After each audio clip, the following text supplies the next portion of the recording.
اعوذ باللہ من الشیطان الرجیم بسم اللہ الرحمن الرحیم نحمده ونصلی ونسلم علی رسوله الکریم اما بعد اعوذ باللہ من الشیطان الرجیم بسم اللہ الرحمن الرحیم ما آتاکم الرسول فخذوه وما نهاکم عنه فانتهوا آمنت باللہ صدق اللہ العظیم وصدق رسوله النبی الکریم الامین ان اللہ وملائکتہ یصلون علی النبی یا ایہا الذین آمنوا صلوا علیہ وسلموا تسلیما اللہم صلی علی سیدنا و مولانا محمد وعلی آل سیدنا و مولانا محمد وبارک وسلم وصلی علیہ صلاۃ و سلام علیک یا رسول اللہ وعلی آلک و صحابک یا حبیب اللہ۔ حمد و ثنا کے بعد برادر اکبر صاحبزادہ ریاض احمد اویسی صاحب دعوت حضرت علامہ مولانا سید احمد شاہ صاحب بزرگان دین، علماء کرام، علماء اہل سنت،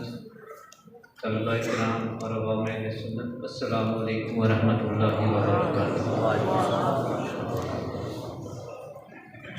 یہ یقیناً ہم تمام کے لیے، اہل سنت کے لیے، اس علاقہ کے لیے، اس ادارہ کے لیے انتہائی خوشی کے لمحات ہیں کہ جس میں یہ ہمارے نوجوان جنہوں نے کل کو اہل سنت کی قیادت بھی سنبھالنی ہے، اس ملک کی قیادت بھی سنبھالنی ہے، اسلام کی قیادت بھی کرنی ہے، آج بخاری شریف کے اس آخری درس میں شریک ہیں۔ رب تعالیٰ سے دعا ہے کہ ہم تمام کی حاضری کو اپنی بارگاہ میں قبول فرمائیں۔ مجھے بالکل اپنی کم علمی کا بھی احساس ہے، کم مائیگی کا بھی احساس ہے، اور ویسے بھی شاہ صاحب جیسی ہستی کے خطیبانہ خطاب کے بعد کسی اور کا خطاب کرنا بڑا مشکل ہوتا ہے، تو میں چونکہ ویسے بھی تحریر کا اور تحقیق کا آدمی ہوں اور تدریس کا آدمی ہوں، تو چند باتیں، چند معروضات اپنے ان ساتھیوں کے لیے، دوستوں کے لیے گوش گزار کروں گا، اور یقیناً آج صبح بھی حضور دادا غازی بخش اجویری رحمۃ اللہ علیہ کے در اقدس پر جامعہ اجویریہ کے درس حدیث میں اپنے بخاری شریف میں شرکت کی۔ آج ابھی یہاں پر اللہ تبارک و تعالیٰ نے توفیق دی ہے، تو یہ اس کا کرم ہے، اور میں یہ سمجھتا ہوں یہ حضور امام اعظم حنیفہ رحمۃ اللہ علیہ کا میں یہ بات اس لیے شاید میں نہ آتا نہیں، میں جاتا بھی نہیں ہوں۔ صاحب ریاض احمد اویسی صاحب اور میں اکٹھے تھے بغداد شریف، ایک دن مغرب کے بعد بلکہ عشاء کے بعد میں نے ان سے کہا کہ میں تجریز یا ستہ جو ہے اس کی آسان شرح جو ہے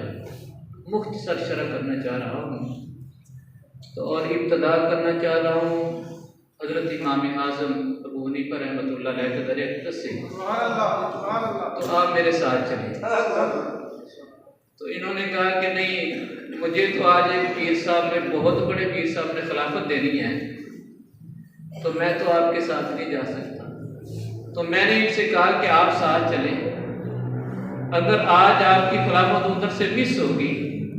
ہم حضرت امام اعظم حنیفہ رحمۃ اللہ علیہ کے دربار میں عرض کریں گے تو وہ آپ کو خلافت ضرور لے کر دیں گے۔ انہوں نے مہربانی فرمائی، چلے گئے۔ اچھا، وہاں پر عام روٹین یہی ہے کہ وہ عشاء کی نماز کے فوراً بعد دربار شریف بند کر دیتے ہیں، مسجد بھی بند کر دیتے ہیں، تو ہم کوئی 11 بجے پہنچے، لیکن وہ مسجد کھلی ہوئی تھی۔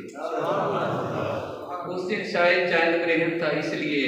وہ مسجد مصلیان نے کھولی ہوئی تھی، نماز پڑھ رہے تھے۔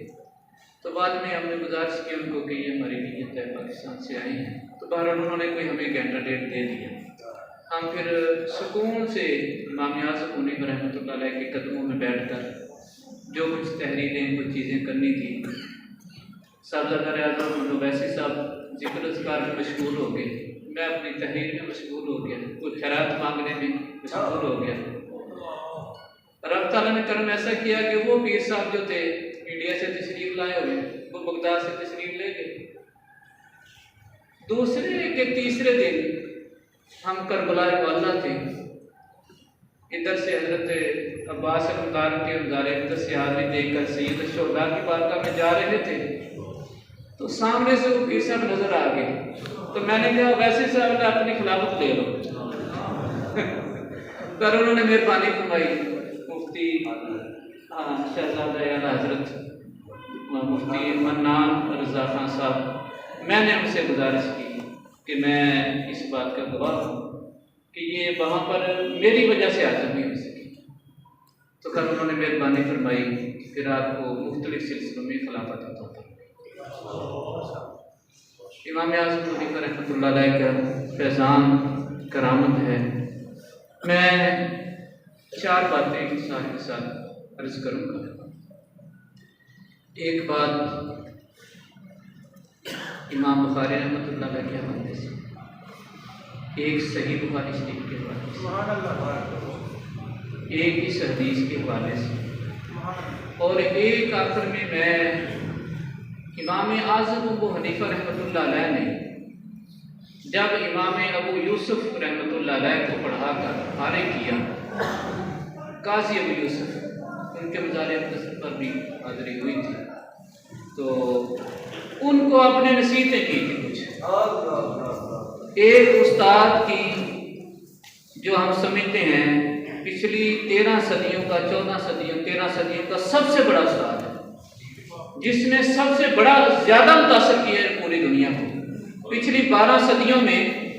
80% مسلمان ہمیشہ امام اعظم کے طور پر عمل کرتے رہے، فقہ حنفی پر عمل کرتے رہے. وہ اپنے شاگرد کو جب رخصت کرتے ہیں،